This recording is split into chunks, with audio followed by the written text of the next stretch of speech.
বিশ্বজুড়ে হঠাৎ করেই আবহাওয়ার চরম ভাবাপন্ন রূপ লক্ষ্য করা যাচ্ছে। একদিকে ইউরোপের ফ্রান্সের মতো উন্নত দেশগুলো তীব্র তাপদাহে পড়ছে, অন্যদিকে মধ্যপ্রাচ্যের পবিত্র ভূমি সৌদি আরবেও তাপমাত্রা সব রেকর্ড ভাঙার উপক্রম করেছে। হঠাৎ কেন বিভিন্ন দেশের তাপমাত্রা এভাবে আশঙ্কাজনক হারে বাড়ছে? তবে কি জলবায়ুর এই চরম বিপর্যয় ও একের পর এক প্রাকৃতিক দুর্যোগ শেষ জামানা বা কিয়ামতের কোনো অশুভ সংকেত বহন করছে? এমন নানা প্রশ্নের মাঝেই পবিত্র দুই নগরী মক্কা ও মদিনা সহ বিভিন্ন প্রদেশে তীব্র তাপপ্রবাহ ও ধূলিঝড়ের সর্বোচ্চ সতর্কতা জারি করা হয়েছে।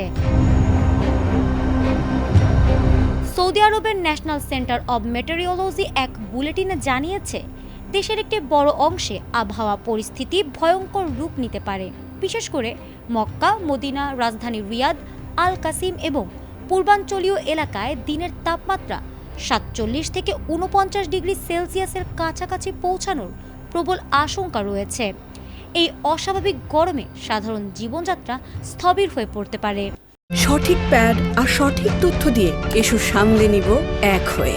Mona Lisa sanitary napkin. তাপপ্রবাহের সাথে যুক্ত হয়েছে নতুন আতঙ্ক, তীব্র ধূলিঝড়। আবহাওয়া অফিস সতর্ক করেছে যে মক্কা, মদিনা, আল জাউফ ও হাইল এলাকায় বালুবাহী প্রবল বাতাস বয়ে যেতে পারে। এই ধূলিঝড়ের কারণে অনেক স্থানে দৃষ্টিসীমা শূন্যের কাছাকাছি নেমে আসতে পারে, যা সড়ক যোগাযোগকে চরম ঝুঁকিপূর্ণ করে তুলবে। এর মধ্যেই মক্কার দক্ষিণাঞ্চলীয় পার্বত্য এলাকায় দমকা হাওয়া সহ বজ্রবৃষ্টির সম্ভাবনাও রয়েছে।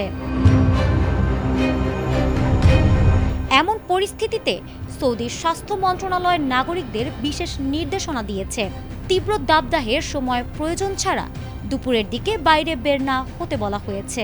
জরুরি প্রয়োজনে বাইরে বের হলে অবশ্যই মাস্ক ব্যবহার করা এবং স্বাস্থ্য ঝুঁকি এড়াতে প্রচুর পরিমাণে পানি পানের পরামর্শ দেওয়া হয়েছে। ফারহানা হক, এটিএন বাংলা।